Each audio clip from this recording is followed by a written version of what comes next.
Hi friends, इसके बाद का आने वाला एपिसोड बहुत इंटरेस्टिंग होने वाला है, जिसमें जानवी भी ठीक होकर के नीचे जगराते में आ जाती है। पिंकी जानवी से कहने लगती है, आपको मैंने बहुत मिस किया, अब आप आ गई है ना तो मैं बहुत खुश हूँ। तभी वहाँ पर तेज और स्वेतलाना भी आ जाते हैं। तेज और स्वेतलाना को देख करके जानवी उन दोनों को घूरने लगती है। पिंकी अब किसी से फ़ोन पर बात कर रही होती है और कहने लगती है, ओ माय गॉड, तुम इतनी रात को। कहती कि ओके, अब मैं अभी आती हूँ। अनिका भी उसकी बात सुन लेती है और सुन करके सोचने लगती है कि इतनी रात को टिया किससे मिलने जा रही हो, ना हो ये दुष्यंत ही होगा। और टिया के पीछे पीछे जाने लगती तभी वह देखती है कि टिया किसी को गले लगा रही है। अनिका सोचने लगती है तो पक्का दुष्यंत ही है। पर टिया के पास शिवाय भी आ जाता है और कहने लगता है शरद। टिया भी कहने लगती है शरद, एग्जैक्टली मुझे तो लगा था कि हमारी वेडिंग मिस कर देगा। टिया भी कहने लगती है मुझे भी ऐसा ही लगा था शरद।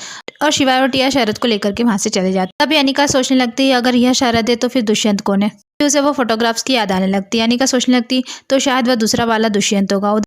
उधर वो मूर्ति गिर जाती है और मूर्ति से बाहर निकल के रोमी आ जाती है। और उधर स्वेतलाना भी रोमी की तरफ आ रही होती है और सोचती है यही सही मौका है रोमी को खत्म करने का। तभी रोमी किसी को फ़ोन लगाने लगती है और उधर शिवाय के मोबाइल पर कॉल आने लगता है। शिवाय सोचता है घर से कौन फ़ोन कर रहा है मेरे नंबर पर। रोमी शिवाय से बात करने वाली होती है, मगर तभी स्वेतलाना आकर के फ़ोन की लाइन काट देती है। रोमी स्वेतलाना को देखने लगती है और चौंक जाती है। स्वेतलाना भी टेलीफोन के वायर से रोमी का गला दबाने लगती है। उधर शिवाय सोचने लगता है यह तो घर के फ़ोन का नंबर है, घर के नंबर से फ़ोन कौन कर सकता है मुझे। तभी खन्ना वहाँ पर आकर के शिवाय को सीसीटीवी फुटेज दिखाता है और रोमी की घूंघट वाली तस्वीर और वेटर वाली तस्वीर भी दिखा करके कहता है ये दोनों एक ही है और अभी तक यह घर में से बाहर नहीं गए हैं। तभी वहाँ पर रुद्र आ जाता है और वह फोटोज देख करके कहने लगता है यह तो रोमी है। तभी शिवाय भी कहने लगता है मुझे रोमी ने फ़ोन किया और उसे खन्ना को ढूंढने के लिए कहने लगता है। उधर स्वेतलाना रोमी का गला दबा रही होती है। तभी रोमी उसे धक्का दे करके वहाँ से भागने लगती है। स्वेतलाना भी उसका पीछा करने लगती है। रोमी की हालत बहुत खराब होती है, मगर वह जैसे तैसे स्वेतलाना से बच करके भाग रही होती है। उधर ओम, शिवाय, रुद्र सभी मिलकर के डांस कर रहे होते हैं और सभी लोग डांस का एंजॉय कर रहे होते हैं। प्रियंका भी उन लोगों के साथ डांस करने लगती है। इधर स्वेतलाना रोमी का पीछा कर रही होती है। रोमी उससे बचने की कोशिश कर रही होती है और भाग रही होती है। उधर पूरी ओबराय फैमिली मिलकर के डांस करने लगती है। अनिका उदास होकर के वहां से जा रही होती है। तभी डांस करते करते शिवाय अनिका से टकरा जाता है। अनिका उदास होकर के शिवाय से दूर हट जाती है, लेकिन शिवाय अनिका के पास जाकर के खड़ा हो जाता है और उसका हाथ पकड़ लेता है। अनिका फिर से वहां से जाने लगती है, मगर शिवाय उसे रोक लेता है और उसकी आंखों में देखने लगता है और उसके गालों पे प्यार से हाथ लगाने लगता है। इतने में दौड़ती दौड़ती रोमी नीचे से सीढ़ियों से गिर करके बेहोश हो जाती है। देख करके सभी लोग चौंक जाते और रोमी को देखने लगते हैं। मिसेस कपूर भी रोमी को देख करके चौंक जाती है। सतलाना भी जो रोमी के पीछे दौड़ रही होती है वो छुप जाती है। शिवाय रोमी को देख करके डॉक्टर को बुलाने के लिए कहने लगता है। पिंकी पूछने लगती है कौन है। शिवाय सोचने लगता है ये तो वही लड़की है जिसके पास चीप है, इसे ठीक होना ही होगा, शादी से पहले मुझे वह चीप चाहिए। मिसेस कपूर भी सोचने लगती है अगर यह ठीक हो गई ना और शादी से पहले शिवाय के हाथ ये चीप लग गई ना तो हमारा खेल खत्म हो जाएगा, मुझे वह चीप चाहिए किसी भी हाल में। उसके बाद डॉक्टर शिवाय को बताते हैं कि वह अच्छी है, लेकिन सर पर चोट होने की वजह से वो बेहोश है और होश में आने में टाइम लगेगा। कुछ भी नहीं कर सकते कि कब तक होश आएगा, टाइम लंबा भी हो सकता है। नर्स रोमी के कपड़े चेंज करके वहीं रूम में रख करके जाने लगती है। स्वेतलाना नर्स के जाने के बाद सोचने लगती है रोमी के पास चिप थी, जरूर उसने उसके सामान में ही चिप रखी होगी और रोमी के कपड़ों में चिप ढूंढने लगती है। शिवाय भी रोमी को रूम में अंदर देखने के लिए आ जाता है। शिवाय को आता हुआ देख करके स्वेतलाना छिप जाती है। शिवाय भी सोचने लगता है कि चिप तो उसके पास ही थी, तो हो सकता है चिप इसके कपड़ों में ही कहीं पड़ी होगी। और शिवाय भी रोमी के सामान में चिप ढूंढने लगता है, मगर उसे चिप नहीं दिखाई देती और शिवाय सोचने लगता है कहाँ ढूंढूंगा अब मैं, और वहाँ से चला जाता है। उसके बाद अगली सुबह शिवाय भी शादी के लिए तैयार हो जाता है और सोन पर बात करने लगता है और कहने लगता है अगर उसे जैसे ही होश आता है ना तो मुझे बताना। इधर अनिका भी शादी के लिए तैयार हो रही होती है और अपना मंगलसूत्र पहनने लगती है। शिवाय भी उसे देखने लगता है। तभी अनिका का मंगलसूत्र गिरने लगता है। इतने में शिवाय आकर के उसे संभाल लेता है और शिवाय को अनिका को शादी में उसे मंगलसूत्र पहनाना याद आने लगता है। तभी शिवाय अनिका को मंगलसूत्र पहनाने लग जाता है। अनिका भी शिवाय की आंखों में देख रही होती है। तभी अनिका शिवाय से कुछ कहने लगती है। तभी शिवाय अनिका से कहने लगता है अब नहीं अनिका, बहुत देर हो चुकी है। तभी पिंकी वहां पर आ जाती है और शिवाय को देख करके खुश हो रही होती है और कहने लगती है कितना हैंडसम लग रहा है ना मेरा बेटा, नजर न लग जाए। और उसकी आरती उतारने लगती है और कहने लगती है कि बस आज मेरे सारे सपने पूरे हो जाएंगे। तभी रुद्र और ओम शिवाय को लेने के लिए वहां पर आ जाते हैं। पिंकी अनिका को कहने लगती तू यहाँ पर खड़ी खड़ी क्या कर रही है, नीचे जा, कितने सारे काम पड़े हुए हैं। मुझे तो ऐसा लगता है कि तू यहाँ पर शादी करवाने नहीं आई, यहाँ पर तो शादी देखने आई है। और कहने लगती चल मेरे साथ, और उसे लेकर के वहां से चली जाती। उसके बाद ओम और रुद्र भी शिवाय को नीचे लेकर के आ जाते हैं। अनिका शिवाय के पैरों में गुलाब की पंखुड़ियां डाल रही होती है। देख करके शिवाय अनिका को देख रहा होता है। अनिका शिवाय के हर कदम पर पंखुड़ी बिछाती चली जा रही होती है और उदास हो रही होती है और शिवाय भी उदास होता है और दोनों एक दूसरे को आंखों में देख रहे होते हैं। तभी मिसेस कपूर वहां पर आ जाती है और शिवाय से कहने लगता है तुम शादी की खुशी में अपना एक वादा भूल गए हो।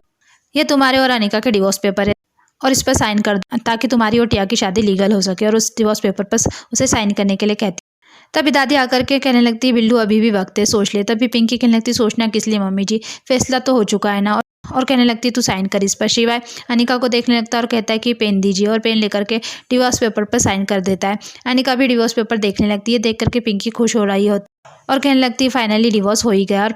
और पंडित जी भी वहाँ पर आ जाते हैं। पिंकी कहने लगती है पंडित जी शादी की तैयारी शुरू कर दीजिए।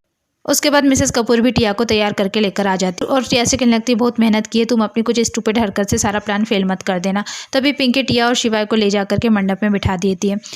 अनिका शिवाय और टिया को मंडप में देख करके दुखी हो रही होती है। तभी पिंकी उसके पास जा करके कहने लगती है अनिका वो लड़की जिस रूम में बेहोश पड़ी है ना, वहाँ पर शगुन का थाल रखा हुआ है, जा करके लेकर आ जा जल्दी से। तभी अनिका उस रूम में शगुन का थाल लेने चली जाती है और शगुन का थाल देख करके शगुन का थाल उठाने लगती है और उठा करके जाने लगती है। तभी अचानक रुक जाती और पीछे मुड़कर देखती है रोमी ने उसका दुपट्टा पकड़ कर रखा होता है। अनिका रोमी से पूछने लगती है तुम ठीक तो हो ना, मैं अभी जाकर के डॉक्टर को बुलाती हूँ, शिवाय को बुला करके लाती हूँ।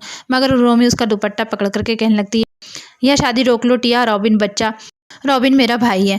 और इतना कह करके फिर से बेहोश हो जाती है। तभी अनिका सोचने लगती है क्या कह रही थी, कुछ समझ में नहीं आ रहा। और सोचने लगती है कहीं इसका मतलब यह तो नहीं कि टिया रॉबिन के बच्चे की माँ है और रॉबिन टिया का पति है। उधर पंडित जी भी टिया और शिवाय का गठबंधन करने के लिए कहते हैं। पिंकी दोनों का गठबंधन कर देती है। तभी अनिका आकर के कहने लगती नहीं है शादी रोको और दोनों का गठबंधन खोल देती है। और शिवाय से कहने लगती शिवाय आप ये शादी नहीं कर सकते क्योंकि आपसे टिया झूठ बोल रही है, क्योंकि टिया की शादी हो चुकी है दुष्यंत से और दुष्यंत ही रॉबिन है इसके बच्चे का बाप। तभी पिंकी कहने लगती क्या बकवास कर रही है तू, रॉबिन तो टिया का भाई है। अनिका कहने लगती दुष्यंत ही रॉबिन है और वो टिया का भाई नहीं है, दुष्यंत टिया का पति है। पिंकी पूछने लगती किसने बताया। तभी अनिका कहने लगती वो गेस्ट रूम में बेहोश पड़ी है ना उसने। तभी मिसेस कपूर भी गुस्सा हो जाती है और कहने लगती तू मेरी बेटी पर कीचड़ उछाल रही हो। तभी पिंकी कहने लगती है कि इसकी बातों पर विश्वास मत कीजिए मिसेस कपूर। अच्छा मेरे शिवाय को इससे छुटकारा मिल गया। यह कह रही है ना कि रॉबिन टिया का भाई नहीं है, इसका पति। ऐसी गंदी सोच भी कोई रख सकता है क्या। लेकिन अनिका कहने लगती नहीं आंटी जी मैं सच कह रही हूँ, वह लड़की ने मुझे यही बताया है। तभी मिसेस कपूर कहने लगती मिसेस ओबराई है क्या हो रहा है, यह लड़की मेरी बेटी के बारे में क्या क्या बोल रही है और आप चुपचाप सुन रही है। और शिवाय से कहने लगती शिवाय मैंने तुम्हें बहुत मौके दिए लेकिन तुम मेरी शराफत को मेरी कमजोरी समझ बैठे और तुम्हें मेरी बार बार एक ही बात बोलने पर इरिटेशन होती है ना, तो आज मैं कुछ भी नहीं बोलूँगी, सिर्फ करूँगी, जस्ट वेट एंड वॉच। और शिवाय को मोबाइल दिखाने लगती है और शिवाय को मोबाइल दिखा करके ओम के मोबाइल पर मैसेज भेज देती है। तभी ओम के मोबाइल पर मैसेज की ट्यून बजने लगती है। देख करके शिवाय डर जाता है और उसे मिसेस कपूर की दाई माँ की वीडियो वाली बात याद आने लगती है। तभी शिवाय मंडप से उठ करके ओम का फ़ोन लेकर के मंडप के हवन कुंड में डाल देता है और जला देता है। ये देख करके शक्ति पिंकी उसे डांटने लगती कि यह तूने क्या किया, कितना गलत किया ना तूने। तभी शिवाय कहने लगता है जो हो रहा है ना अब तक गलत था लेकिन अब गलत को सही करने का वक्त आ गया। तभी अनिका कहने लगती मैं भी तो वही कह रही हूँ कि आप टिया से शादी करके गलती कर रहे। तभी शिवाय कहने लगता बहुत हो गया अनिका, मॉम बिल्कुल सही कह रही थी, तुम पागल हो गई हो। मैं आज तक तुम्हें और तुम्हारी हर बात को बर्दाश्त करता रहा, आज तो तुमने हद पार कर दिए। अनिका कहने लगती है आप बस मेरी एक बार बात तो सुन लीजिए, आप चाहे ना तो जाकर के उस लड़की से पूछ लीजिए। तभी शिवाय कहने लगता मुझे क्या करना है मैं जानता हूँ। और अनिका से कहने लगता गेट आउट और कहता है कि अभी इस वक्त मेरे घर से निकल जाओ। अनिका भी शिवाय को बार बार समझाने लगती कि आप मेरी बात तो सुनिए, लेकिन शिवाय अनिका की कोई बात नहीं सुनता और उसका हाथ पकड़ करके उसे ले जाने लगता है। देख करके स्वेतलाना टिया मिसेस कपूर बहुत खुश हो रहे होते। शिवाय अनिका का हाथ पकड़ करके उसे दरवाजे के बाहर निकाल देता है। अनिका जाकर के दरवाजे के बाहर गिर पड़ती है। शिवाय कहने लगता है get out my life Anika, और खबरदार अब दोबारा मेरे सामने आई। तो शिवाय की बात सुन करके अनिका शिवाय को देखने लगती है और रो रही होती है। शिवाय भी अनिका को देख करके गुस्से से दरवाजा बंद कर देता है और अनिका को देखते हुए वापस जाने लगता है। अनिका के शिवाय के इस तरह बिहेवियर से जोर जोर से रोने लगती, तभी मुस्कुराते हुए अपने आंसू पोंछने लगती और कहने लगती अरे वाह अनिका तू तो बहुत सही कर रही। और फ़ोन उठा करके कहने लगती खन्ना जी अब फैला हुआ रायता समेटने का वक्त आ गया। और शिवाय को दरवाजे पर जाली में से देख करके मुस्कुराने लगती है। एपिसोड यहीं खत्म होता है। आगे की अपडेट के लिए हमारे चैनल को लाइक कीजिए, सब्सक्राइब कीजिए। Thank you.